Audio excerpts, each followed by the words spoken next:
بسم اللہ الرحمن الرحیم۔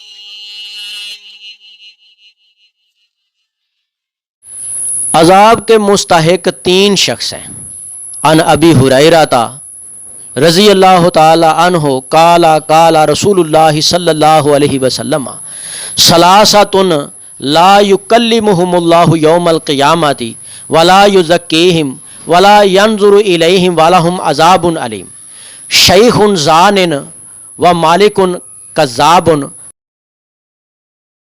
سیدنا ابو ہریرہ رضی اللہ تعالی عنہ سے روایت ہے، وہ بیان کرتے ہیں کہ رسول اللہ صلی اللہ علیہ وسلم نے فرمایا تین ایسے آدمی ہیں، تین ایسے شخص ہیں جن سے اللہ تعالیٰ روز قیامت والے دن نہ کلام کریں گے، نہ انہیں پاک کریں گے اور نہ ان کی طرف نظر رحمت ڈالیں گے۔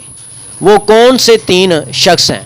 سب سے پہلا بوڑھا زانی، یعنی آدمی بوڑھا ہو چکا ہے لیکن پھر بھی زنا سے باز نہیں آتا۔ اب ان میں عورتیں بھی شامل ہیں، مرد بھی شامل ہیں۔ عورت اگر بوڑھی ہو چکی ہے تو وہ زنا کاری سے باز نہیں آتی، تو اللہ تعالیٰ نہ تو ان کو معاف کریں گے، نہ ان کو پاک کریں گے، نہ ان کی طرف نظر رحمت سے قیامت والے دن دیکھیں گے۔ اور کیا ہوگا؟ یہ جہنم میں جائیں گے نا۔ اگر مرد بوڑھا ہے تو وہ زانی ہے، زنا سے باز نہیں آتا۔ یہ اس لیے سزا رکھی گئی، جوان تو جوان ہے، جوان میں وہ خون کی تپش ہے اس کے لیے بھی گناہ، اس کے لیے بھی وعید ہے، لیکن جو بوڑھا ہو چکا ہے اس کے جسم میں اس طرح کا خون نہیں رہا، باقی زندگی میں اس نے کیا کچھ نہیں دیکھا، پھر بھی اس کے جسم میں اور اس کے دماغ میں وہ زناکاری پھنسی ہوئی ہے، تو یہ اس کی سزا ہے۔ نہ اللہ تعالیٰ اس کو پاک کریں گے، نہ اس کی طرف نظر رحمت سے قیامت والے دن دیکھیں گے۔ اور تیسرا جو بندہ ہے وہ قرض دار ہے، کہ قرض لیا ہے اور قرض کو ٹائم پہ واپس نہیں کیا۔ اللہ تعالیٰ اس سے محفوظ رہنے کی توفیق عطا فرمائے۔ وَمَالِكٌ کذاب، جھوٹا بادشاہ۔ اب یہ بادشاہ سے کیا کیا مراد ہے زمانہ موجودہ میں، حالات حاضرہ میں؟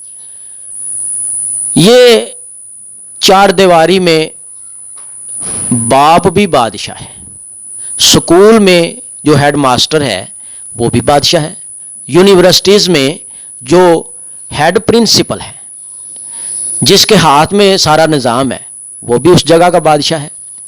ہر شعبہ میں جو امیر ہے نا، جو سرکردہ ہے، جس کے ہاتھ میں سارا کچھ ہے، ٹھیک ہے، اور دوسرا بادشاہ جو پورے ملک کا بادشاہ ہوتا ہے۔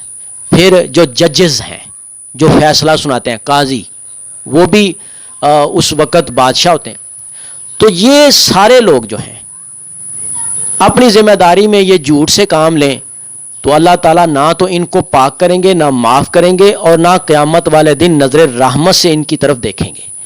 اللہ تعالیٰ ان گناہوں سے ہمیں سب کو بچنے کی توفیق عطا فرمائے۔ صدق اللہ العظیم۔